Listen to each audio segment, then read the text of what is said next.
சொல்லி கதைய சொல்லி முடிச்சுட்டு வீட்டுக்கு வந்தோனே மறுநாள் காலையில சிவராஜ் சார் ஃபோன் பண்ணாரு. அப்ப சிவராஜ் சார் வந்து புரொடக்ஷன் பண்ணிட்டு இருந்தார் படங்கள். அவர் சொன்னாரு, "இந்த கதை சூப்பரா இருக்குது. இத நம்ம வந்து அஜித் சார வச்சு பண்ணுவோமா?" அப்பா! ஏன்னா அப்ப விஜய் சாருக்கு வந்து ஒன்ஸ் மோர் ஓடி இருந்துச்சு ஆமா. அந்த டயத்துல. ஸோ அவரு அத சொன்னாரு. விஜய் சார் நடிச்சுட்டாரு ஒன்ஸ் மோர்ன்னு படத்துல. இப்ப அஜித் சார், சிவாஜி சார் இந்த படம் சூப்பரா இருக்கும். பண்ணுவோமான்னாரு.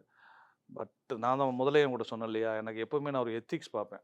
அ அது ஒரு மிகப்பெரிய ஒரு ஒரு என்ன சொல்றது? ஒரு அது வந்து லைஃப்‌க்கு வேண்டியப்பட்ட ஒரு விஷயம்னு நான் நினைக்கிற ஆளு நான். ஸோ நான் வந்து சொன்னேன், "சார் கரெக்ட் சார். இந்த கதைய நான் முதல்ல வந்து உங்கட்ட சொல்லி, நம்ம இந்த பிளான் பண்ணி, நம்ம சிவாஜி சார்ட்ட போயிருந்தா நான் வந்து உடனே ஓகே சொல்லியிருப்பேன். நல்ல வாய்ப்பு தான் எனக்கு. ஆனா நான் ஜிகே ரெட்டி சாருக்கு சொல்லிட்டு, ஜிகே ரெட்டி சார் பண்ண போறவங்க போய் தான் நான் வந்து சிவாஜி சார மீட் பண்ண முடிஞ்சுச்சு. இந்த டயத்துல திடீர்னு நான் வந்து பண்ண மாட்டேன்னு சொன்னா நல்லா இருக்காது சார். அ வ அ ஆப்பர்ச்சுனிட்டீஸ் இருந்துட்டேன்னு ஆயிரும். அதனால வேணாம் சார். நான் சந்திரபாதி ஆயிடுற மாரி ஆயிரும் சார். இன்னொரு படம் நம்ம பண்ணுவோம் சார். இந்த படத்த நான் இப்படியே பண்ணிருவேன் சார். சரி ஓகே உங்க விருப்பம் அப்டின்னாரு. அப்படி உருவான படம் தான் பூப்பறிக்க வரைக்கும்.